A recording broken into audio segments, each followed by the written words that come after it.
दोस्तों, हमने हमारे प्रीवियस लेक्चर्स में पार्लियामेंट वाला जो चैप्टर था उसको ख़त्म किया था।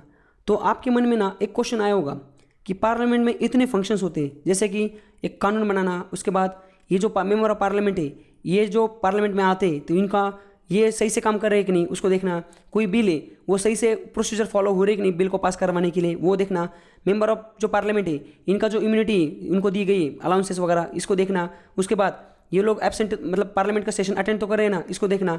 ये जो सारी चीज़ें हैं ना, जैसे कोई बिल है तो बिल अगर आ रहा है तो बिल सही से मतलब जो बिल कोई मिनिस्टर या प्राइवेट मेंबर है वो बिल को इंट्रोड्यूस करवा रहा है तो बिल के प्रोविजन सही क्या, वो कॉन्स्टिट्यूशन के हिसाब से है क्या, उसके बाद वो जो बिल है वो उसका अगर पास हो जाता है तो उससे कुछ कॉन्सिक्वेंसेस तो नहीं होंगे, दंगे तो नहीं हो जाएंगे, या जो भी हो समझ गए, मतलब कोई धर्म से रिलेटेड कोई बिल है या कोई पैसे से रिलेटेड बिल है तो देश को लॉस तो नहीं हो जाएगा, इकोनॉमिकल लॉस तो नहीं हो जाएगा, जैसे जीएसटी वगैरह आया था। तो ये जो सारी चीज़ें ना, ये कौन कौन देखता है इतने काम? हमने तो सिर्फ देखा स्पीकर जो आता है, स्पीकर दिन भर का जो पार्लियामेंट का जो बिजनेस है उसको कंडक्ट करवाता है, मिनिस्टर अपना मिनिस्ट्री का काम करता है, कोई बिल लाता है। फिर ये काम कौन करता है? ये डे टू डे जो काम है ना ये कौन करता है? देखो ये जो काम है ना अलग अलग सारी चीज़ों को क्रॉस चेक करना। ये जैसे मैंने बोला ना आपको बिल आता है तो बिल देखना कि ये बिल सही से है क्या, इसके सारे प्रोविजन कॉन्स्टिट्यूशन के हिसाब से है क्या, इससे कोई कॉन्सिक्वेंसेस तो नहीं होने वाले। तो ये काम है ना अलग अलग कमिटीज़ करती हैं। तो पार्लियामेंट में ऐसी काफ़ी कमिटीज़ होती हैं। तो ये जो लोकसभा है उसमें जो 552 पार्लियामेंट है और राज्यसभा में जो 250 पार्लियामेंट मेंबर ऑफ पार्लियामेंट है ना, ये इनको ना काफ़ी काम दिया जाता है। इनको हर एक मतलब अलग अलग कमेटी बनाई जाती है और हर एक को ना किसी न किसी कमेटी का मेंबर बनाया जाता है। और वो जो कमेटीज होती है उनको बोला जाता है पार्लियामेंट्री कमेटी। अब ये पार्लियामेंट्री कमेटी जो है ना, ये दिन भर मतलब ऐसे दिन भर का जो डे टू डे काम है या जो भी वीकली काम है मंथली काम है, अलग अलग कमिटीज़ होती है अलग अलग कामों के लिए। जैसे कि कोई बिल है वो पार्लियामेंट में पेश हो गया, इंट्रोड्यूस हो गया और वो बिल उसकी फर्स्ट रीडिंग हो गई। अब वो बिल किसी के पास तो भेजना पड़ेगा ना उसको चेक करने के लिए बिल सही है कि नहीं, तो डिपार्टमेंटल स्टैंडिंग कमेटी के पास भेजा जाता है वो, जैसे 24 कमेटी। तो ये कमेटी क्या है? ये पार्लियामेंट्री कमेटी। तो आज के लेक्चर में ना हमें ऐसी सारी की सारी जो पार्लियामेंट्री कमेटी जो कि पार्लियामेंट के डे टू डे वर्क्स और जो वीकली मंथली जो भी मतलब साल भर का जो वर्क होता है उसको जांचती है, उसको इंक्वायरी करती है। ये सारी पार्लियामेंट्री कमेटी के बारे में हमें देखना है। समझ गए? तो चलिए शुरुआत करते हैं। नमस्कार दोस्तों, स्वागत है आपका। ये हमारा पॉलिटी का 36 नंबर का लेक्चर है। हम देख रहे थे हमारा पॉलिटी का तीसरा यूनिट जिसका नाम है सेंट्रल गवर्नमेंट। और कल तक के लेक्चर में हमने ये पार्लियामेंट वाला जो चैप्टर था ना इसको खत्म किया था। ये बहुत लेंथी चैप्टर था, इसको हमें 4-5 लेक्चर लगे थे शायद खत्म करने में। तो आज का जो लेक्चर है उसमें हम पार्लियामेंट्री कमेटी जो चैप्टर है उसको देखने वाले हैं, जो कि सेंट्रल गवर्नमेंट का 7 नंबर का चैप्टर है। अब देखो इससे पहले भी हमने कमेटी से रिलेटेड एक चैप्टर देखा था, देखो 5 नंबर का चैप्टर जिसका नाम था कैबिनेट कमेटी। और ये कौन सा? ये पार्लियामेंट्री कमेटी। तो पार्लियामेंट्री कमेटी और कैबिनेट कमेटी इसमें क्या अंतर है देखो समझने की कोशिश करते हैं। चैप्टर नंबर 7 है पार्लियामेंट्री कमेटी। अब एक बार समझने की कोशिश करते हैं। यहाँ पे देखिए कैबिनेट कमेटी जो चैप्टर था ना 5 नंबर का, उसमें हमने क्या देखा था? उसमें हमने ये देखा था कि कैबिनेट कमेटी जो वर्ड है ये पार्लियामेंट जो हमारा कॉन्स्टिट्यूशन है उसमें कहीं नहीं लिखा हुआ कि कैबिनेट कमेटी के बारे में, इसलिए ये क्या है एक्स्ट्रा कॉन्स्टिट्यूशनल है, मतलब ये कॉन्स्टिट्यूशन में कहीं मेंशन नहीं, बाद में डाला गया था ये। और ये कैबिनेट कमेटी क्या होती है? ये देखो कैबिनेट कमेटी इसलिए होती है कि टाइम टू टाइम जो स्पेसिफिक प्रॉब्लम होती है या कोई परमानेंट प्रॉब्लम्स होती है उनको एड्रेस करने के लिए कैबिनेट कमेटी बनाई जाती है। जैसे कि 2 टाइप की कैबिनेट कमेटी होती है, एक होती है स्टैंडिंग कमेटी, दूसरी होती है एडहॉक कमेटी। स्टैंडिंग कमेटी जो है वो परमानेंट होती है, जैसे इकोनॉमी से रिलेटेड प्रॉब्लम है, सिक्योरिटी से रिलेटेड प्रॉब्लम है। अब ये प्रॉब्लम तो हर साल आएगी, इसलिए ये परमानेंट कमेटी होती है। और कुछ टेम्पररी होती है, जैसे मैंने आपको एग्जाम्पल दिया था कि जब डोकलाम का स्टैंड ऑफ हुआ था तो डोकलाम के स्टैंड ऑफ के टाइम शशि थरूर जी को एक कमेटी का चेयरमैन बनाया गया था ताकि वो डोकलाम के इशू सॉल्व कर सके। और ये जो कैबिनेट कमेटीज थी हमने ऐसी कितनी कैबिनेट कमेटी देखी थी? देखो 6 देखी थी। Cabinet committee on parliamentary affair, cabinet committee economic affair, approval appointment committee of cabinet, cabinet committee on accommodation, cabinet committee on security, cabinet committee on parliamentary affair. तो हमने इसमें देखा था कि काफ़ी जो कमेटी होती है इसके जो ये होती चेयरमैन जो होते हैं ये कौन होते हैं? प्राइम मिनिस्टर होते हैं। और कुछ के जो चेयरमैन होते हैं वो हमारे फाइनेंस मिनिस्टर होते हैं या होम मिनिस्टर होते हैं। उसके मेंबर हमने देखा था कि जितने भी कैबिनेट कमेटी उसके जितने भी मेंबर्स हैं वो सारे एक तो मिनिस्टर होते हैं या मेंबर ऑफ पार्लियामेंट होते हैं। ये हमने 5 नंबर वाले जो चैप्टर था हमारा उसमें हमने ये सारी चीज़ें देखी थी। बट आज का जो लेक्चर है उसमें हमें पार्लियामेंट्री कमेटी देखना है। तो कैबिनेट कमेटी मतलब क्या कि कैबिनेट से रिलेटेड जो डिसीजन है, मतलब देश के जो इकोनॉमिकल प्रॉब्लम हो, जैसे परमानेंट प्रॉब्लम है या इंटरनेशनल रिलेशन जैसे डोकलाम है वो टेम्प्रोरी प्रॉब्लम था, इसलिए इसकी एडहॉक कमेटी बनाई गई थी। और जो परमानेंट प्रॉब्लम है उनको सॉल्व करने के लिए स्टैंडिंग कमेटी होती, ये हमने देखा था कैबिनेट कमेटी में। तो अभी पार्लियामेंट्री कमेटी देखना है। तो चलिए शुरुआत करते हैं पार्लियामेंट्री कमेटी के बारे में। ये देखो ये तो हमने पहले देखा था। अब देखिए आज का जो लेक्चर है उसमें हमें पार्लियामेंट्री कमेटी देखनी है। तो पार्लियामेंट्री कमेटी क्या होती है, इसको जानने से पहले मैं आपको बता, देखो पार्लियामेंट्री कमेटी में फाइनेंस कमेटी होती है, स्टैंडिंग कमेटी होती है, एडॉक कमेटी भी होती है उसमें, और एडमिनिस्ट्रेटिव कमेटी होती है, अलग अलग कमेटीज होती है। वो जानने से पहले हम एक बार देखते हैं पार्लियामेंट्री कमेटी क्या होती है। देखो पार्लियामेंट्री कमेटी मीन्स क्या, कमेटी ऐसी कमेटी विच इज़ अपॉइंटेड और इलेक्टेड बाय हाउस और नॉमिनेटेड बाय स्पीकर और चेयरमैन। मतलब ऐसी कमेटी, एक तो वो स्पीकर जो है लोकसभा के स्पीकर या राज्यसभा के चेयरमैन, इनके द्वारा अपॉइंट किए गए लोगों से बनी है, या ये हाउस से इलेक्ट हुई है, मतलब वहाँ पे इलेक्शन करके हाउस के अंदर वहाँ पे वोटिंग होकर ये बनी गई है। दूसरी चीज़, ऐसी कमेटी जिसको पार्लियामेंट्री कमेटी बोल सकते हैं हम, जो कि अंडर वर्क करती है, काम करती है अंडर डायरेक्शन ऑफ चेयरमैन और स्पीकर और चेयरमैन के डायरेक्शन में ये काम करती। तीसरी चीज़, ऐसी कमेटी जो रिपोर्ट करती किसके, हाउस को या चेयरमैन और स्पीकर ऑफ हाउस उनको। और चौथी चीज़, ऐसी कमेटी को पार्लियामेंट्री कमेटी बोला जाता है जिसको सेक्रेटरीट प्रोवाइड किया जाता है लोकसभा और राज्यसभा द्वारा। और ऐसी कमेटी को पार्लियामेंट्री कमेटी बनाए बोला जाता है जिसके मेंबर जो है वो सिर्फ मेंबर ऑफ पार्लियामेंट है। अब मैं आपको एकदम सिंपल भाषा में बताता हूँ। देखो कैबिनेट कमेटी तो हमने देख लिया, सिर्फ उसमें क्या मिनिस्टर्स लोग होते हैं बड़े बड़े, मतलब वो बड़े लेवल पे कमेटी होती है जो कि बड़े प्रॉब्लम को सॉल्व करती है। बट अब ये जो पार्लियामेंट है ना, पार्लियामेंट का जो लोकसभा और राज्यसभा, जो हमने प्रीवियस लेक्चर जो था हमारा छठा लेक्चर इस यूनिट का, उसमें हमने पार्लियामेंट का पूरा देखा, पूरा पार्लियामेंट के बारे में। उसमें हमने ये भी देखा था कि पार्लियामेंट में ना अलग अलग टाइप के बिल्स भी आते हैं, और वो जो बिल्स होते हैं, वो बिल्स में जब बिल आता है ऑर्डिनरी बिल, वो बिल, तो बिल जब आता है उसकी फर्स्ट रीडिंग होती है, उसके बाद ना वो काफ़ी कमिटीज़ के पास भेजा जाता है वो बिल। किस लिए, वो उसकी स्क्रूटनी करते हैं, देखती बिल सही क्या, उस पर पैसा खर्चा हुआ है सही होने वाला है क्या, या उसका कुछ आउटकम जो आएगा वो सही आएगा क्या। ऐसी सारी चीज़ें ना ये कमिटीज़ को जांच पड़ताल करने के लिए भेजी जाती हैं। तो पार्लियामेंट में क्या होता है, ये जो मेंबर ऑफ पार्लियामेंट है 552, इनको कुछ काम तो होना चाहिए ना, इसलिए हमारे कॉन्स्टिट्यूशन में क्या लिखा गया है, काफ़ी कमेटी का जिक्र किया है, वो आज हम इसमें देखने वाले। पार्लियामेंट्री कमेटी मतलब पार्लियामेंट का जो डेली फंक्शन है उससे रिलेटेड कुछ कामकाज अगर होंगे तो उसके लिए कमेटी बनाई जाती। समझ गए, जैसे आपको मैं बताता हूँ, पार्लियामेंट में अगर ये मेंबर ऑफ पार्लियामेंट उनको घर दिया जाता है दिल्ली में ना इनको घर दिया जाता है, वहाँ पे रहते, इनका अलाउंसेंस, इनको जो अलाउंसेस दिए जाते, समझ रहे, तो उनकी सैलरी वैलरी, तो उससे रिलेटेड भी एक कमेटी पार्लियामेंट की, वो कमेटी का काम वही कि सबको मतलब ये मिल रहा है क्या, अलाउंसेस मिल रहे हैं क्या, घर मिल रहा है क्या, ये सारी चीज़ें देखना। तो ऐसे पार्लियामेंट की फंक्शनिंग से रिलेटेड जितने भी चीज़ें कामकाज, उसको काम करने के लिए पार्लियामेंट में बहुत अलग अलग टाइप की जो कमिटीज़ बनाई जाती हैं, और ये 552 मेंबर है, इनको अलग अलग कमेटी में डाल के इनको एंगेज करके रखा जाता है।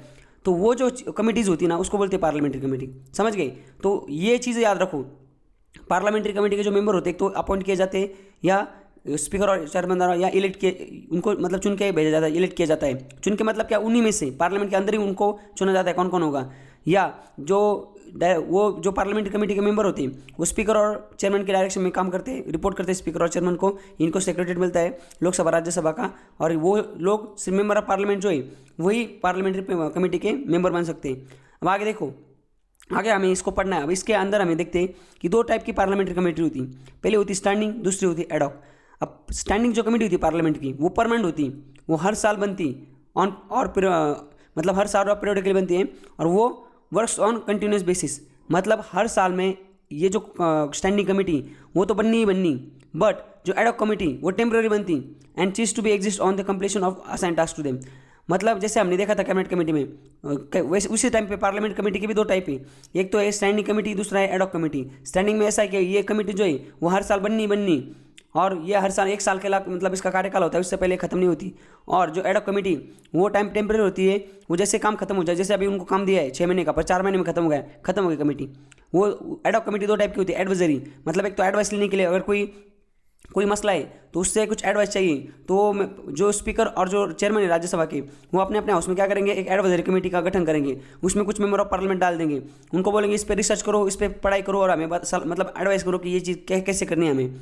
और दूसरा इंक्वायरी, और कुछ चीज़ है उसकी इंक्वायरी करनी तो भी एडॉक कमेटी बनाई जाती है। समझ, आप किसी चीज़ के बारे में इंक्वायरी करनी तभी इंक्वायरी कमेटी बनाई जाती है, जो कि एडॉक कमेटी। तो ये देख ले अभी। अब हम देखते एक एक को देखते हैं। सबसे पहले क्या हमें देखना है, सबसे पहले स्टैंडिंग कमेटी। अब ये जो स्टैंडिंग कमेटी, इसके अंदर कितनी कमेटी जाती है, देखो ये हर साल बनती है, मैंने बताया जैसे आपको। तो इसके अंदर इतनी कमेटीज है, financial committee, departmental standing committee, inquiry committee, मतलब ये कमेटी के फाइनेंशियल कमेटीज, ये एक कमेटी नहीं, इसके अंदर 3-4 कमेटी है। स्टैंडिंग कमेटी के अंदर ये टाइप है, सिर्फ फाइनेंशियल टाइप की कमेटी होती है, कमेटी ऑन इंक्वायरी होती है, committee on scrutinise and control होती है। तो इसके अंदर कुछ अलग अलग कमेटी होती है। तो हम क्या करेंगे, ये जो 6 टाइप्स है ना कमेटीज़ की, मतलब स्टैंडिंग कमेटीज़ है ना 6 टाइप की, इसके अंदर जो जो इंपॉर्टेंट कमिटीज़ होंगी उसको हम देखेंगे। अब कुछ कुछ जो इंपॉर्टेंट कमिटी जैसे हाउस कीपिंग सर्विस, जो मतलब हाउस कीपिंग कमेटी और सर्विस कमेटी, तो ये इसमें इतना कुछ, इसके अंदर भी कुछ कुछ कमिटीज़ हैं। अब इसमें इतना कुछ क्वेश्चन आएगा नहीं, फिर भी इसको फास्ट फॉरवर्ड देख लेंगे। तो जो कमेटी ज़रूरत मतलब इंपॉर्टेंट है, जैसे डिपार्टमेंटल स्टैंडिंग कमेटी, इस पर क्वेश्चन आता है। फाइनेंशियल कमेटी के अंदर 3 कमेटी, वो बहुत इंपॉर्टेंट है, उस पर क्वेश्चन आ सकता है। तो जो जो इंपॉर्टेंट है उसको हम एकदम डिटेल में देखेंगे, और जो जो इंपॉर्टेंट नहीं, जिस पे क्वेश्चन नहीं आता, उसको फास्ट फॉरवर्ड में आपको भगा दूंगा वहाँ पे, मतलब आपको बता दूंगा वो, पर इतना उस पर क्वेश्चन नहीं आता तो उसको ऐसे ऊपर ऊपर देख लेंगे।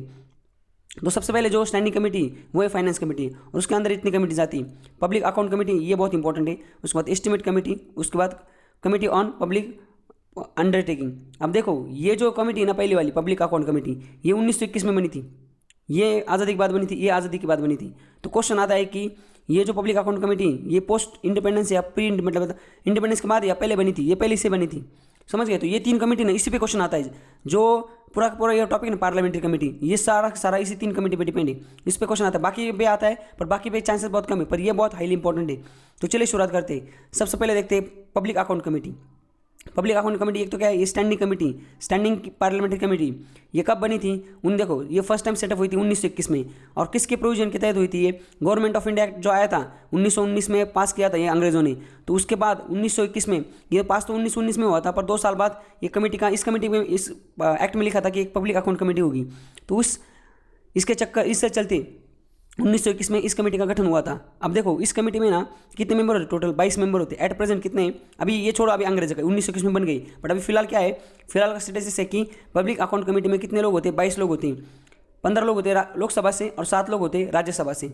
और वो कैसे नॉमिनेट किए जाते हैं या इलेक्ट किए जाते हैं? इलेक्ट किए जाते हैं। देखो दोनों के दोनों मेंबर जो है ना, वो पार्लियामेंट से हर साल, राज्यसभा से कितने 7 और लोकसभा से 15, ऐसे ये क्या principle of proportional representation, single transferable vote, मतलब एक वोट देके इनको लोकसभा से और राज्यसभा से पास किया जाता है। समझ गए? मतलब लोकसभा में अगर 500 लोग हैं, राज्यसभा में 250 लोग हैं, तो वहाँ पे वो बोलेंगे अभी कि हम नॉमिनेट करते हैं कौन से आदमी को इस कमेटी में भेजना है। तो लोग वहाँ पे इलेक्शन लेकर, मतलब राज्यसभा के अंदर ही 3-4 लोग होंगे कि ये बोलेगा मैं जाना है, मुझे जाना है, तो वहाँ पे वोट होगा। जो प्रत्याशी, जो नॉमिनी, उनको वोटिंग होगी वहाँ पे, बाकी मेंबर वोट करेंगे और उसके तहत इनका सिलेक्शन होता है और उनको भेजा जाता है।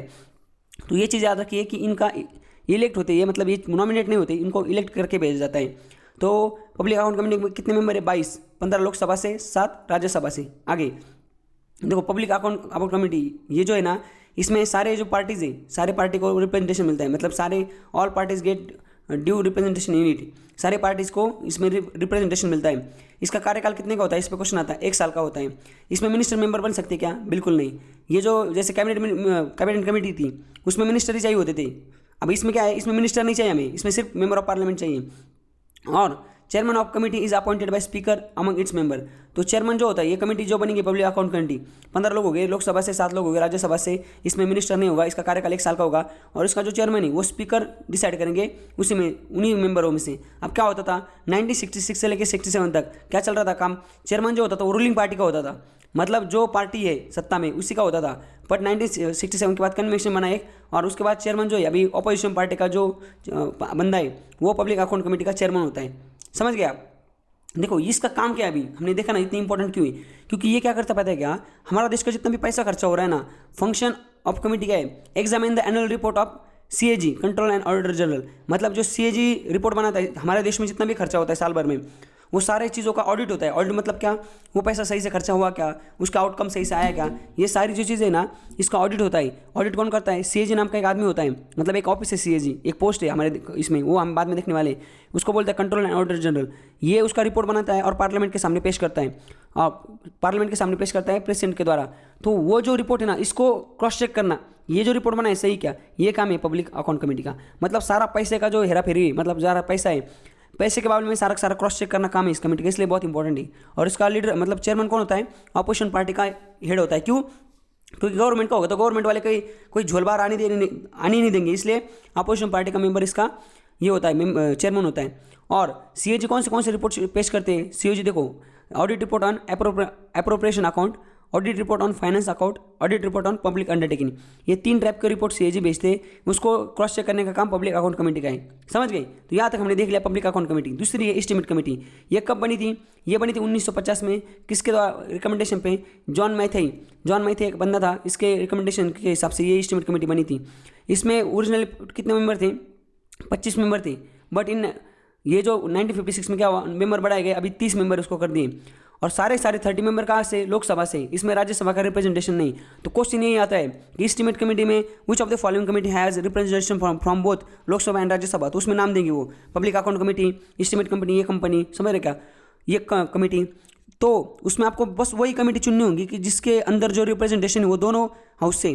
तो एस्टीमेट कमेटी जो है इसमें राज्यसभा से लोग नहीं है, सिर्फ लोकसभा से। Rajya Sabha has no representation in this committee. और लोग कैसे इलेक्ट होते हैं, मतलब उसमें मेंबर कैसे चुने जाते हैं, वही जो लास्ट में जैसे होता है वैसे इसमें नॉमिनेट किए जाते हैं, इलेक्ट होते, मतलब वह लोकसभा से उनको इलेक्ट करके भेजा जाता है। तो ये है एस्टीमेट कमेटी। आगे एस्टीमेट कमेटी में क्या है, वहाँ ये सबको मेंबर ये मिलता है, वहाँ पर रिप्रेजेंटेशन मिलता है। ऑफिस का जो टर्म है 1 साल का है। Minister can be elected as a member of the committee. Minister जो है वो सॉरी कैन भी नहीं, कैन नॉट बी। मिनिस्टर इसमें भी मतलब पहले वाला ये सब है, chairman of the committee is appointed by speaker. देखो पहला वाला जो है ना और ये सब है इनका जो फंक्शन और कंपोजिशन। बस एक चीज़ आपको याद रखो कि पहला वाला जो था उसमें राज्यसभा का रिप्रेजेंटेशन था, इसमें राज्यसभा का रिप्रेजेंटेशन नहीं। पब्लिक अकाउंट कमेटी में राज्यसभा का रिप्रेजेंटेशन था, एस्टीमेट कमेटी में नहीं। आगे इसका काम क्या है, देखो इसका काम वही कि जो रिपोर्ट बनाना किसके ऊपर, to report economical improvement in economies improvement in organization efficiency and administration reform concept, मतलब ये सारी ये जो पैसे से रिलेटेड जो चीज़ें ना उसका रिपोर्ट बनाना। सजेशन देना, suggest alternate policies in order to efficient, economy को सही से पटरी पे लाने के लिए इफिशिएंट और अच्छे वाले जो है ना सजेशन देना। उसके बाद क्या, examine whether the money is valid out within the limits to मतलब कोई पॉलिसी के लिए कोई पैसा गया है तो वो लिमिट में पैसा गया है क्या और वो सही से हुआ है क्या, ये काम भी इनका ये करना, इसको भी ये एग्जामिन करते। और suggest the form in which estimate can be presented to parliament, और पार्लियामेंट को सजेस्ट करना कि कौन से फॉर्म में एस्टीमेट पार्लियामेंट के सामने रखे जा सकते हैं, मतलब जो हमारा खर्चा होने वाला है वो। तो ये काम है एस्टीमेट कमेटी का। तीसरी कमेटी जो है वो public committee on public undertaking. Public undertaking अब ये जो है ना इसमें देखो इसमें दोनों सदस्य लोग हैं, टोटल 15 मेंबर होते हैं, 10 लोकसभा के 5 राज्यसभा के। ये बनी हाउएवर इन 1947 में क्या हुआ था, अब ये 22 कर दिए, 15 लोकसभा से और 7 राज्यसभा से। फिलहाल अभी 22 मेंबर है, पहले कम हुआ करते थे। मेंबर कैसे चुने जाते हैं, वही जो पहले जैसे पहले 2 कमेटी क्या वैसे कमेटी वैसे ही हो जाता है कि इनको इलेक्ट किया जाता है वो अपने अपने हाउस से। उसके बाद वही चीज़ सारे पार्टी को यहाँ पर रिप्रेजेंटेशन मिलता है। इनका कार्यकाल 1 साल का है, मिनिस्टर्स का मेंबर नहीं बन सकता। और chairman of the committee is appointed by speaker from its member who drawn by from सिर्फ लोकसभा। मतलब देखो पहला जो था पब्लिक अकाउंट कमेटी था, दूसरा कौन सा था एस्टीमेट कमेटी, और तीसरा कौन सा है ये पब्लिक अंडरटेकिंग्स। पहले वाले में क्या था, दोनों के मतलब देखो लोकसभा राज्यसभा दोनों से क्या थे मेंबर थे, इसमें भी दोनों से मेंबर थे, इसमें सिर्फ लोकसभा से, समझ गए, एक डिफरेंस हो गया। उसके बाद इसमें अपॉइंट कौन करता था चेयरमैन को, मतलब ये जो कमेटी होगी उसके चेयरमैन को, कमेटी के चेयरमैन को स्पीकर अपॉइंट करता था। इसमें भी स्पीकर करता था, इसमें भी स्पीकर करते हैं। बट इसमें जो चेयरमैन होगा वो किसका होगा, सिर्फ लोकसभा होगा। क्यों, क्योंकि मेंबर इलेक्ट लोकसभा के सारे तो लोकसभा का चेयरमैन होगा। इसमें कौन सा होगा, इसमें लोकसभा के भी हो सकता है, राज्यसभा के भी हो सकते हैं। और इसमें तीसरे वाले में इसमें सिर्फ लोकसभा का होगा, क्योंकि आप यहाँ पे लिखा है चेयरमैन स्पीकर तो करेंगे, बट स्पीकर तो अपॉइंट करेंगे, बट वो कौन होगा, सिर्फ यहाँ पे लोकसभा का होगा। एक बार यहाँ पे देख लेते हैं, मैं आपको दिखाता हूँ। यहाँ पे देखिए ये जो है ना ये chairman of committee is appointed by speaker from its among member. मतलब पहला वाला जो है ना उसमें सारे के सारे जो मेंबर है लोकसभा और राज्यसभा दोनों मिला के जो है उसमें से चेयरमैन अपॉइंट किया जा सकता है, नॉमिनेट किया जा सकता है स्पीकर द्वारा। पर जो तीसरा वाला है ना उसमें लोकसभा राज्यसभा दोनों जगह से मेंबर है, पर चेयरमैन सिर्फ कहाँ होगा, लोकसभा का होगा। उसमें क्योंकि यहाँ लिखा है देखो, the member of the committee who is from Rajya Sabha can not appointed as a chairman. Rajya Sabha के लोगों को चेयरमैन नहीं बना जा सकता पब्लिक अंडरटेकिंग में। आगे इसका काम क्या है, वही चीज़ है examine the report of account से related account of public undertaking. ये जो है इसका अकाउंट देखना। उसके बाद क्या, एग्जामाइन द रिपोर्ट ऑफ ये सीएजी का रिपोर्ट गई उसको भी ये करना। और examine the such function vested, मतलब पब्लिक अकाउंट कमेटी ये और एस्टीमेट कमेटी दोनों के जो पहले जो कमेटी थी दोनों उससे उनके रिलेशन में जो पब्लिक अंडरटेकिंग है उसका स्पीकर द्वारा जो एक्सरसाइज मतलब काम दिया जाता है इसका फंक्शन देखने का, वो काम देखना। समझ गए, यही चीज़ है। पब्लिक अंडरटेकिंग्स मतलब क्या पता है आपको, ये जो हमारे पीओसी ना पीओसी गवर्नमेंट की जो कंपनीज है बीएसएनएल वगैरह ये इनका ऑडिट सारा ये करना, ये इसका काम है। समझ गए। उसके बाद आगे कमेटी ऑन पब्लिक अंडरटेकिंग, इसमें क्या लिखा हुआ है कि कमेटी ऑन नॉट वेस्टेड, हाँ कौन से ये देखिए यहाँ पे दिया है कि ये डे टू डे एडमिनिस्ट्रेशन का मैटर देखते नहीं। मैटर कंसिडरेशन मतलब जो मैटर है which is machinery establish to, मतलब दूसरे चीज़ों, मतलब दूसरे अगर कोई बॉडी उसको अगर कोई मैटर दिया गया है तो ये उसको देखते नहीं। Matter on major government policy as distinct from the business of commercial function of, इसका भी मैटर ये देखते हैं, मतलब कौन सी चीज़ें वो देख, इस पर कोई क्वेश्चन नहीं आएगा, छोड़ो। मतलब इसमें ये लिखा था कि ये कमेटी जो है ना वो कौन सी चीज़ों को इन्वेस्टिगेट नहीं करती, वो लिखा हुआ था, तो वो हमारा कुछ काम का नहीं। देखो इस तरीके से हमने हमारा जो आज का पार्लियामेंट्री कमेटी वाला जो चैप्टर है उसका जो हमने 2 हिस्सों में बांटा है, स्टैंडिंग कमेटी और दूसरा है एडॉक कमेटी। तो स्टैंडिंग कमेटी का जो पहली कमेटी थी फाइनेंस कमेटी, जो बहुत इंपॉर्टेंट थी, वो हमने देख ली। आगे चलते हैं डिपार्टमेंटल कमेटी। अब देखो डिपार्टमेंटल कमेटी में क्या होता है, डिपार्टमेंटल स्टैंडिंग कमेटी बोलते हैं उसको। ये स्टैंडिंग, इसका काम क्या पता है क्या, सारे के सारे जो बिल होते हैं ना, जो बिल हमने देखा था ना कि बिल का फर्स्ट रीडिंग होती है, सेकंड रीडिंग होती है, फर्स्ट रीडिंग होने के बाद वो डिपार्टमेंटल स्टैंडिंग कमेटी के पास भेजा जाता है। ऐसे 24 डिपार्टमेंटल स्टैंडिंग कमेटी होती है। तो ये सारे इनका काम क्या पता है क्या, जो बिल आता है ना उसकी स्क्रूटिनी करना, देखना सही से चल रहा है कि बिल, ये वो सारा ये काम है डिपार्टमेंटल स्टैंडिंग कमेटी का। देखो यहाँ पे लिखा हुआ है कितने मेंबर होते हैं, 31 मेंबर होते हैं। लोकसभा से 21 होते हैं, 10 राज्यसभा से होते हैं। लोकसभा के जो मेंबर हैं वो स्पीकर द्वारा नॉमिनेट किए जाते हैं, राज्यसभा के चेयरमैन द्वारा नॉमिनेट किए जाते हैं। यहाँ पे एक चीज़ पे ध्यान दूँ, इससे पहले वाले जो कमिटीज़ थी ना, एक नंबर की, मतलब इसके अंदर जो कमेटीज थी सारी की सारी 3 कमेटी, फाइनेंस कमेटी के अंदर, उसमें सारे मेंबर है ना वो इलेक्ट होके जाते थे। बट डिपार्टमेंटल स्टैंडिंग कमेटी के अंदर इलेक्ट नहीं, नॉमिनेट होके जा रहे हैं। समझ गया आप। 24 स्टैंडिंग कमेटी, उसमें से 8 कमेटी जो है वो वर्क अंडर राज्यसभा के अंडर काम करती है और 16 किसके अंदर, लोकसभा के अंदर काम करती है। तो यहाँ तक हमने ये देख लिया, डिपार्टमेंटल स्टैंडिंग कमेटी है, इसको खत्म कर लिया। आगे चलते हैं कमेटी ऑन इंक्वायर। अब देखो कमेटी ऑन इंक्वायर जो है इसके अंदर 3 committee of petition, committee of privilege, ethics committee. मैंने जैसे बताया था ना ये कुछ इतनी इंपॉर्टेंट नहीं, फिर भी हम इसको देख लेते हैं। कमेटी ऑफ पिटीशन, इसके अंदर कितने मेंबर है, 15 मेंबर होते हैं, लोकसभा से 10 मेंबर होते हैं, राज्यसभा से टोटल है 25 मेंबर। इसका काम क्या है, कमेटी ऑन पिटीशन, जो लोकसभा के अंदर जो पिटीशन आती है उस पिटीशन जो दे, मतलब examine the petition on bill, अलग अलग जो पिटीशन बिल से रिलेटेड उसको देखना जो पब्लिक के जनरल इंपॉर्टेंस के लिए, और also entertain the representations from individual and association on the matter of petition on union subject, मतलब जो अलग अलग लोग हैं ना उसको भी थोड़ा रिप्रेजेंट करना, उनका जो सलाह मशवरा है उसको सुनना। तो कमेटी ऑन पिटीशन क्या है, ये कमेटी 25 लोग है, इसमें इनका काम बस वही कि कोई अगर बिल से रिलेटेड कोई पिटीशन कर रहा है तो उसको देखना क्या पिटीशन है, क्या है वो चेक करना। दूसरा है कमेटी ऑन प्रिविलेज मीन्स क्या, जो हाउस है, हाउस के अंदर जो मेंबर है उनको कुछ प्रिविलेज दी जाती है। अगर कोई आदमी उसका अगर वो प्रिविलेज का अगर मतलब ब्रीच कर रहा है, प्रिविलेज को तोड़ रहा है, समझ गए, तो उसके ऊपर अप्रोप्रिएट एक्शन लेना, ये काम भी इस कमेटी का है। इसमें अंदर 25 मेंबर है, 15 लोकसभा से और 10 राज्यसभा से। इनका काम वही है कि मतलब आंखें खोले रखना और देखना कोई को अगर किसी प्रिविलेज का ब्रीच कर रहा है तो उसको मतलब उसके अगेंस्ट एक्शन लेना। तीसरी कमेटी है इथिक्स कमेटी 1997 में बनी थी, राज्यसभा की और लोकसभा की बनी थी 2000 में। इसका काम क्या है, इन कोड ऑफ कंडक्ट जो है मेंबर ऑफ पार्लियामेंट के लिए जो इथिकल कोड ऑफ कंडक्ट होता है इसको इन्फोर्स करना, एग्जामिन करना कि कोई मिसकंडक्ट तो नहीं कर रहा है, और कर रहा है तो उसके खिलाफ जो अप्रोप्रिएट एक्शन लेना, और जो पार्लियामेंट का जो डेकोरम है और डिसिप्लिन है उसको मेंटेन रखना। बस ये काम इथिक्स का, समझ गए। ये बहुत मतलब इजी। इस तरीके से हमने कमेटी ऑन इंक्वायर ये भी देख लिया, डिपार्टमेंट स्टैंडिंग कमेटी और फाइनेंस कमेटी ये भी देख लिया। ये बहुत इंपॉर्टेंट, इसको मैं वापस बोल रहा हूँ, इसको एक बार सही से वापस देख लेना, मतलब एग्जाम से पहले इसको देख लेना।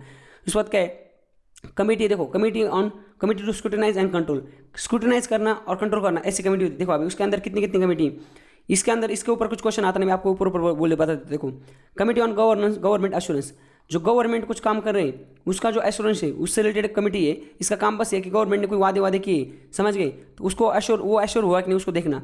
कमेटी ऑन सबऑर्डिनेट लेजिस्लेशन, ये एक committee on papers laid on table, ये committee on welfare of SC/ST, जो ST शेड्यूल कास्ट और शेड्यूल ट्राइब है उनके वेलफेयर के लिए कमेटी है, वो देखती है इनका सही से काम चल रहा है कि इनके ऊपर। Committee on empowerment of woman के एम्पावरमेंट के लिए एक कमेटी बनाई गई है।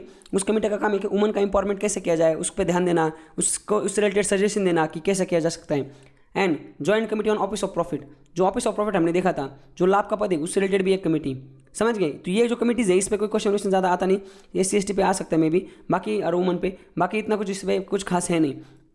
तो इस तरीके से हमने देखो यहाँ पे ये कमेटी भी देख ली, कौन सा वाला, committee on scrutinize and control. उसके बाद आगे देखते हैं, देखो committee on relating to day to day business of the house का जो डे टू डे बिजनेस है उससे रिलेटेड जो कमेटी वो हमें देखना है। इसमें देखो ये वाली कमेटी रूल कमेटी और बिजनेस कमेटी ये इंपॉर्टेंट है, इसको हम एक बार मतलब बाकी भी देखते हैं पर ये इंपॉर्टेंट है, इस पर थोड़ा ज़्यादा ध्यान देते हैं। देखो बिजनेस एडवाइजरी कमेटी, अब एडवाइजरी कमेटी ना 2 कमेटी होती है बिजनेस एडवाइजरी कमेटी, एक तो लोकसभा की है एक तो राज्यसभा की। लोकसभा में 15 मेंबर होते हैं, राज्यसभा में वाले में कितने 11 मेंबर होते हैं। लोकसभा की जो सारे जो मेंबर है all the member from the Lok Sabha, जितने भी ये 15 के 15 मेंबर लोकसभा से होते हैं और उनको नॉमिनेट कौन करता है, स्पीकर करता है। और राज्यसभा में 11 मेंबर होते हैं। इनको नॉमिनेट कौन करता है? चेयरमैन जो होते हैं वो उनको नॉमिनेट करते हैं। राज्यसभा 11 मेंबर इंक्लूडिंग ये जो बिजनेस एडवाइजरी कमेटी, उसमें राज्यसभा के चेयरमैन भी होते हैं, समझ गए। और जो लोकसभा में 15 मेंबर होते हैं उसमें स्पीकर भी होता है, स्पीकर उसका चेयरमैन होता है, समझ गए। तो राज्यसभा की बिजनेस एडवाइजरी कमेटी का चेयरमैन हमारे राज्यसभा के जो चेयरमैन है वही होते हैं, जो कि हमारे वाइस प्रेसिडेंट होते हैं। और लोकसभा के जो चेयरमैन होते हैं बिजनेस एडवाइजरी कमेटी के, वो लोकसभा के जो स्पीकर है वो होते हैं। सारे मेंबर इधर लोकसभा के होते हैं, इधर राज्यसभा के होते हैं, समझ गए। ऐसे 2 कमेटी होती है। अब इनका काम क्या है, फंक्शन क्या है? इसका फंक्शन है कि जो टाइम टेबल है उसका सही से चल रहा है क्या। जैसे हमने कल देखा था 11 बजे हाउस चालू होता है, 11 से 12 क्वेश्चन आवर होता है, 12 से 1 तक क्या होता है, 11 से 12 क्वेश्चन आवर होता है, 12 से 1 तक 0 आवर होता है, 1 से 2 तक खाना होता है, और 2 से 6 बजे तक चलता है पार्लियामेंट। तो ये सारा सही से चल रहा है क्या, ये देखना। It allocate the transaction for legislative other business bought by, मतलब जो है ना लेजिस्लेटिव के सामने जो सारी चीज़ें आती उसको टाइम अलोकेट करना, समझ गए। कि जैसे कि अभी कोई बिल है तो उसको इतना टाइम देगा, कोई मेंबर ऑफ पार्लियामेंट है उसको हम इतना टाइम देंगे। तो आपने देखा होगा कि स्पीकर बोलते हैं कि हाँ कोई आम आदमी पार्टी का आदमी है तो उसको बोलेंगे कि तुम्हारे सिर्फ 3 मेंबर ऑफ पार्लियामेंट है, तुम्हें 5 मिनट दिए जाते हैं। वो इसको बोला जाता है 2 मिनट है आपके पास। या किसी शिवसेना वाला है उसको बोलते हैं कि पार्लियामेंट में आपने देखा होगा कि आपको 10 मिनट में खत्म करना है, और जस्ट 10 मिनट से ज़्यादा अगर वो बात करता है, संजय राउत टाइप आदमी ज़्यादा बात करने लगता है, तो वहाँ पे स्पीकर जो है लोकसभा के वो बोलते हैं कि भाई साहब तुम्हारा टाइम खत्म हो चुका है, मैं नेक्स्ट को आप बैठ जाइए। वो बोलता है मैम 2 मिनट 1 मिनट, ये बोलती है नहीं नहीं नहीं बैठ जाओ, समझ रहे हैं। जैसे कि वो पहले जो थी ना हमारी स्पीकर सुमित्रा महाजन, वो उसको आपने देखा होगा, वो ऐसे बोलती थी आप बैठ जाओ अभी आपका टाइम खत्म हो चुका है, तो आप ये करो, समझ रहे क्या। मैं नेक्स्ट को बुलाती हूँ तो नेक्स्ट आदमी को बुलाती थी बोलने के लिए। तो वो कैसे डिसाइड करती थी कि कितना टाइम कौन बोलेगा। तो ये बिजनेस एडवाइजरी कमेटी ना जो 15 मेंबर होंगे ना इसके, वो डिसाइड करते थे डेली टाइम टेबल कि क्या होगा, समझ गए ना। किस आदमी को कितना, यहाँ पे देखिए ना, यहाँ लिखा है ना 15 मेंबर होते थे ना, वो डिसाइड करते थे लोकसभा के, उसके चेयरमैन होते थे स्पीकर, वो उनको डिसाइड करके देते थे कि आज ये बिल है, इस पर बात होने वाली है, तो इतने मेंबर ऑफ पार्लियामेंट वहाँ पे रहते हैं, तो ये पार्टी को इतना टाइम देना है, उस पार्टी को इतना टाइम देना बात करने के लिए। तो दिन भर का जो टाइम टेबल है वो ये डिसाइड करते थे, time table for the house, कौन, बिजनेस एडवाइजरी कमेटी। इसलिए ये बहुत इंपॉर्टेंट कमेटी। दूसरा है committee on private member bill and resolution.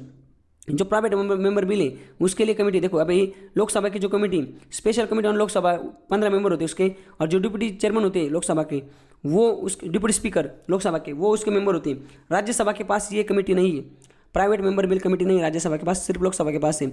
और उसका काम क्या होता है, राज्यसभा में जो ये काम है ना, ये जो committee on private member bill जो लोकसभा में है और वो जो काम करती है, जैसे उसका काम क्या है, दिस कमेटी क्लासीफाई बिल को क्लासीफाई करना, टाइम अलोकेट करना बिल के लिए, रिजोल्यूशन के लिए। जो प्राइवेट मेंबर जो है, प्राइवेट मेंबर अगर बोलता है कि मुझे बिल कोई प्रेजेंट करना है, बिल से रिलेटेड कोई बात करनी, तो प्राइवेट मेंबर के लिए टाइम अलोकेट करने का सारा, उसके बिल को क्लासीफाई करना, ये सारा काम लोकसभा में क्या कौन करता है, committee on private member bill करता है, जिसके अंदर 15 मेंबर होते हैं और डिप्टी स्पीकर उसके चेयरमैन होती है। तो ये सब डिसाइड करती है, 15 और ये मतलब ये मिला के डिसाइड करते हैं। बट अब राज्यसभा में ऐसी कमेटी है क्या? नहीं, राज्यसभा में नहीं। तो फिर राज्यसभा में भी तो प्राइवेट मेंबर बिल आते थे, फिर उसको वो काम कौन करता है?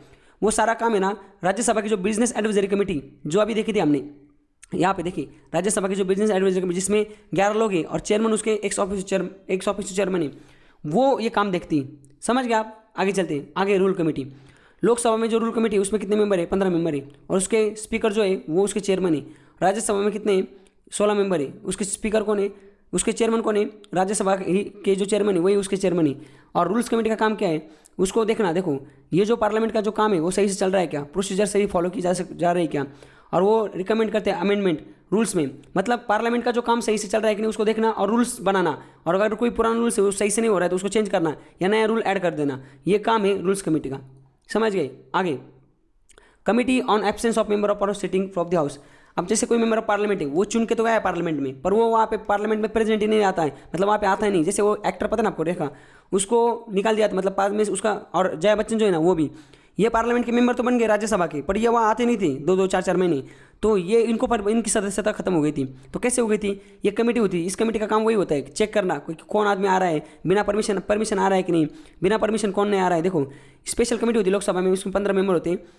देर is no such committee in Rajya Sabha. Rajya Sabha में एक्चुअली कमेटी नहीं, लोकसभा में, तो राज्यसभा में वही बिजनेस एडवाइजरी कमेटी वही इसका काम करते हैं। कमेटी का फंक्शन क्या है? This committee consider all the application from the member for leave of absence. मतलब मेंबर ऑफ पार्लियामेंट को भी अगर छुट्टी लेना है तो उसको भी एप्लीकेशन लिखना पड़ता है। किसको? Committee of on absence of member, ये कमेटी को लिखना पड़ता है। बट अगर कोई आदमी 60 डेज से ज़्यादा बिना परमिशन एब्सेंट रहता है ना, मतलब कोई भी मेंबर ऑफ पार्लियामेंट, जैसे नितिन गडकरी, सदाशिव लोखंडे जो शिरडी के ये एमएलए, क्या बोलते हैं, एमपी मेंबर ऑफ पार्लियामेंट है, सांसद है, ये अगर बिना परमिशन 60 दिन से ज़्यादा पार्लियामेंट से एब्सेंट रहेंगे ना, पार्लियामेंट का सेशन जब चालू होता है तब उनका जो सदस्यता उसको खत्म किया जाएगा, समझ गए। और वो तो फिर ये कमेटी के पास जाता है, वो कमेटी उस पर एक्शन लेती, समझ गए। तो इस तरीके से हमने देखो ये 5 नंबर है रूल्स, जो कमेटी जो है relating to day by day business, इसको देख लिया। 6 नंबर की कमेटी हाउस कीपिंग कमेटी और सर्विस कमेटी। अभी देखो इसमें कुछ इतना कुछ खास है नहीं, इसको देख लेते एक बार फिर भी, मतलब इसमें कुछ क्वेश्चन आएगा नहीं। हाउस कमेटी मतलब इनको घर देना है, वो इस पर थोड़ी क्वेश्चन आता है, एक बार देखते हैं। एक नंबर जो ये थोड़ा है important, general purpose committee important है, हाउस इंपॉर्टेंट है, लाइब्रेरी इंपॉर्टेंट है, और सैलरी वाला भी इतना इंपॉर्टेंट नहीं। इंपॉर्टेंट मतलब वो पढ़ने के लिए इंपॉर्टेंट है पर क्वेश्चन नहीं आता। अब उस पर थोड़ी क्वेश्चन आएगा कि जो लाइब्रेरी है वहाँ पे पार्लियामेंट में और मेंबर ऑफ पार्लियामेंट उनको यूज़ करने के लिए अलाउड की जा सकती है। इतना टुच्चा क्वेश्चन नहीं आएगा। यूपीएससी का बोर्ड जो बहुत हरामी है, ये लोग बहुत हाई लेवल क्वेश्चन पूछते हैं, इतने छोटे क्वेश्चन नहीं पूछते। ये जो है ना जनरल पर्पस कमेटी, ये थोड़ा ठीक है, इसको देखते हैं। देखो लोकसभा में जो है ना स्पीकर क्या है, ये जो committee general purpose committee Lok Sabha की अलग होती है, राज्यसभा की अलग होती है। लोकसभा में जो जनरल पर्पस कमेटी होती है उसके जो चेयरमैन होते हैं वो स्पीकर होते हैं, डिप्टी स्पीकर एंड बाकी जो पैनल ऑफ स्पीकर है वो मेंबर होते हैं। Chairperson of the all the department standing committee जो है ना, ये डिपार्टमेंट स्टैंडिंग कमेटी, ये 24 कमेटी, वो भी इसके मेंबर होते हैं। लीडर ऑफ रिकॉग्नाइज पार्टी वो भी मेंबर, मतलब रिकॉग्नाइज पार्टी जो होती है ना उसके भी लोग मेंबर होते हैं। स्पीकर में भी ना, और स्पीकर बाकी लोगों को भी अपॉइंट कर नॉमिनेट कर सकता है। इतने लोग इस कमेटी के मेंबर होते हैं। तो क्वेश्चन आता है कि जो general purpose committee for Lok Sabha है उसके कौन कौन मेंबर होते हैं, फिर उसको वो देंगे ऑपोजिशन लीडर होगा, ऐसे देंगे, मतलब आपको कन्फ्यूज करने के लिए, समझ गए। सिर्फ मिनिस्टर होगा, सिर्फ मेंबर ऑफ पार्लियामेंट ऐसा देंगे, तो ऐसा कुछ है नहीं। उसमें सिर्फ स्पीकर है, डिप्टी स्पीकर उसके स्पीकर उसके चेयरमैन होते हैं, और जो पैनल ऑफ स्पीकर होता है ना, जो 10 लोग बिठा के लगते हैं लाइन में, जब ये पानी पीने जाएंगे या एब्सेंट रहेंगे तब वो स्पीकर का काम करते हैं, वो भी इसमें होंगे। डिपार्टमेंटल स्टैंडिंग कमेटी के लोग भी होंगे, कुछ रिकॉग्नाइज पार्टी उसके लीडर भी होंगे, और स्पीकर कुछ नॉमिनेट कर सकते हैं। वही चीज़ राज्यसभा में, बस चेयरमैन राज्यसभा का होगा, डिप्टी चेयरमैन होगा, स्पीकर ऑफ होगा, डिपार्टमेंटल स्टैंडिंग कमेटी के लोग होंगे, और लीडर जो रिकॉग्नाइज करेंगे ना, लीडर रिकॉग्नाइज पॉलिटिकल पार्टी उसके लीडर वो भी होंगे। तो यह था जनरल पर्पस कमेटी। उसके बाद आगे इनका काम क्या है जनरल पर्पस कमेटी का, वही करना, consider and advise on the matter concerning affair of the house which do not fall with in the जुडिक्शन of any parliamentary committee. मतलब बाकी जो पार्लियामेंट्री कमेटी हमने वही देखी, ये फलाना ढिमका कमेटी, ये हमने अब तक जितनी भी कमेटी देखी ना, रूल्स कमेटी, जो पार्लियामेंट से काम से रिलेटेड कमेटीज है, अलग अलग कमेटी, वो सारी जो कमेटी ना उनके जुडिक्शन में जो काम नहीं आता, जो काम बच जाता है, जो किसी के पास नहीं, वो काम ये जनरल पर्पस कमेटी करती है। जनरल पर्पस कमेटी, समझ गए। आगे हाउस कमेटी क्या है, ये लोकसभा में इसके 12 मेंबर होते हैं। इनका काम बस वही है कि जो मेंबर ऑफ पार्लियामेंट है उसको जो है ना वो एमिनिटी जो मिलती है, फूड, मेडिकल एड, घर वर दिल्ली में, वो सब मिल रहा है क्या, सही चल रहा है क्या, ये देखना। उसके बाद लाइब्रेरी कमेटी, ये इसमें क्या है, लोकसभा में 6 मेंबर है, राज्यसभा में 3 मेंबर, ऐसे टोटल मिला के 9 मेंबर मिला के लाइब्रेरी कमेटी। इसका काम क्या है कि matter relating to library to of parliament and assist the parliament, जो मेंबर ऑफ पार्लियामेंट है ना उसको असिस्ट करना, यूटिलाइजिंग लाइब्रेरी सर्विस यूटिलाइज करने के लिए, वही कमेटी। आगे ज्वाइंट कमेटी ऑन सैलरी के लिए और अलाउंसेस के लिए ज्वाइंट कमेटी होती है। 15 मेंबर है, लोकसभा से 10, राज्यसभा से 5। इसमें क्या है, रेगुलेट करते हैं payment, salary, allowances and pension of member of parliament को ये कमेटी रेगुलेट करती है। तो इस तरीके से हमने स्टैंडिंग कमेटी जो थी लोकसभा की एंड राज्यसभा की मिले, जो पार्लियामेंट्री कमेटी उसमें जो पहला टॉप ये था टाइप स्टैंडिंग कमेटी, उसके अंदर हमने ये जो 6 जो है स्टैंडिंग कमेटी, ये 6 की 6 देख ली। देखो यहाँ पे ये हमने 6 की 6 खत्म कर दी। अब हम देखते हैं एडॉक कमेटी जो है, एडॉक के अंदर हमें 2 कमेटी देखनी, एडवाइजरी एंड इंक्वायरी कमेटी। तो पार्लियामेंट्री कमेटी के अंदर पहला टॉपिक पार्ट खत्म हो गया। अब देखते हैं एडॉक कमेटी। देखो जो एडॉक कमेटी में क्या है, ad hoc committee can be divide into category. एक तो पहला है इंक्वायरी कमेटी और दूसरा है एडवाइजरी कमेटी। अब इंक्वायरी कमेटी क्या होता है, एडवाइजरी कमेटी क्या होता है, सबसे पहले देखते हैं इंक्वायरी कमेटी। देखो inquiry committee are constituted from time to time इसको कंस्टिट्यूट किया जाता है, किस लिए, either by 2 houses on motion adopted in that behalf or by speaker or chairman to inquire the reports of specific subject। मतलब specific subject से related जो reports हैं उसको उसकी इंक्वायरी करने के लिए। जैसे कोई रिपोर्ट आए बट अब स्पीकर और चेयरमैन को लगता है कि भाई साहब ये जो रिपोर्ट इसमें थोड़ा मतलब इसको एक बार क्रॉस चेक किया जाए, तो क्या करेंगे, एक इंक्वायरी कमेटी का गठन करेंगे। आपने देखा होगा ना कि जैसे इंक्वायरी ये पार्लियामेंट की बात कर रहे हैं, पर वैसे भी पुलिस में भी तो होता है ना कि किसी का रेप हो गया, किसी का मर्डर हो गया, तो बोलते हैं कि हमें इसकी इंक्वायरी कमीशन बिठाना है, मतलब इंक्वायरी कमीशन चाहिए। इसमें जैसे कोई केस हुआ है, किसी मर्डर हुआ है और केस पुलिस के पास गया, पुलिस ने सब रफा दफा कर दिया और बाद में किसी को सजा ही नहीं हुई, तो लोग बोलते हैं ना हमें इंक्वायरी कमेटी, हमें सीबीआई जांच चाहिए, इसको इंक्वायरी करना है हमें। इंक्वायरी मतलब हमें लग रहा है कि ये जो हुआ है वो सही नहीं, उस पर हमें डाउट है, क्रॉस चेक करना है। तो वही चीज़ होती है पार्लियामेंट।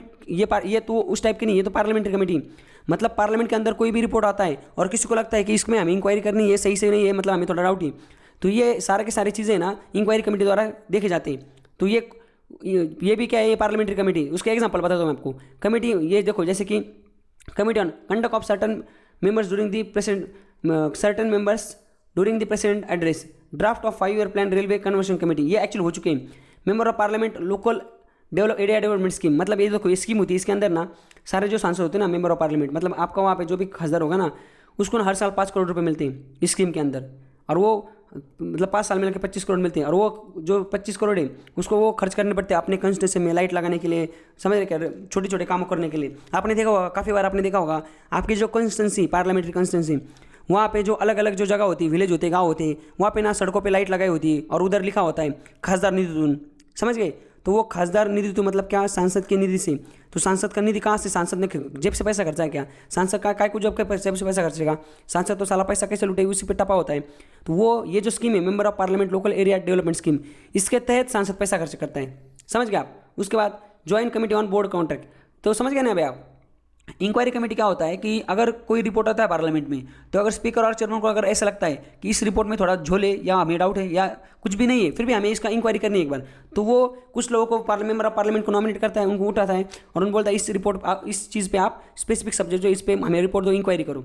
तो बस यही है एडहॉक कमेटी। उसके अंदर देखो ये तो कितने हो गए, ये डी हो गए, मतलब 4 हो गए। अभी ये देखते इतने ना, ये देखो इतनी चीज़ें अब तक, मतलब एग्जांपल ये इतने चीज़ों पे इंक्वायरी कमेटी पार्लियामेंट की बैठ चुकी है। फर्टिलाइजर जो प्राइस है उस पर भी बैठी थी inquiry committee. Irregulation in security in banking transaction, इस पर भी इंक्वायरी हुआ था। स्टॉक मार्केट स्कैम जो हुआ था उस पर भी इंक्वायरी कमेटी बैठी थी पार्लियामेंट की, और देखा गया था कि स्टॉक मार्केट में जो हर्षल मेहता नाम का आदमी था उसने काफ़ी बड़ा झोल कर दिया था, पूरा पैसा लूट लिया था उसने, क्रैश कर दिया था, क्रैश करवा दिया था स्टॉक मार्केट को।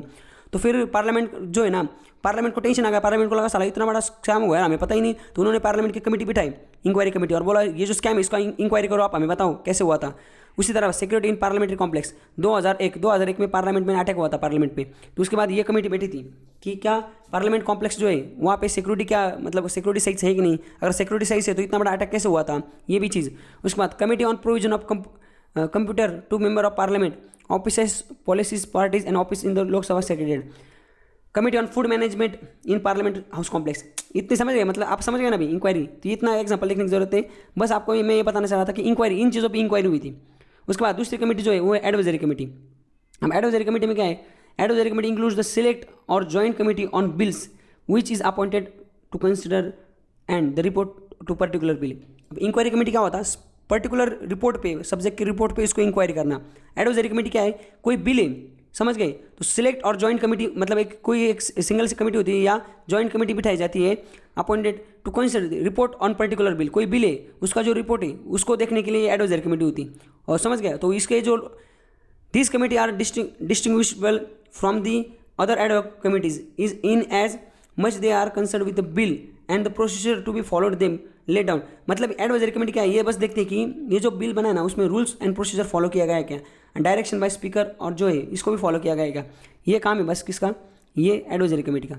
तो इस तरीके से हमने स्टैंडिंग कमेटी और एडवाइजरी कमेटी दोनों को ये देखो दोनों को खत्म कर दिया। पार्लियामेंट्री कमेटी के 2 टॉपिक थे, पॉइंट थे, इसको हमने खत्म कर लिया। और मैंने इसमें जो इंपॉर्टेंट कमेटीज़ है जिस पे क्वेश्चन आता है वो भी आपको बता दिया। तो इस तरीके से हमने हमारा ये जो 7 नंबर का चैप्टर था, तीसरे नंबर यूनिट का, सेंट्रल गवर्नमेंट का 7 नंबर का जो चैप्टर था पार्लियामेंट्री कमेटी, इसको खत्म कर दिया। तो आज के लेक्चर में बस इतना ही। Thank you so much, enjoy. ऐसे और वीडियो के लिए चैनल को सब्सक्राइब कीजिए और साइड में दी हुई बेल को प्रेस कीजिए।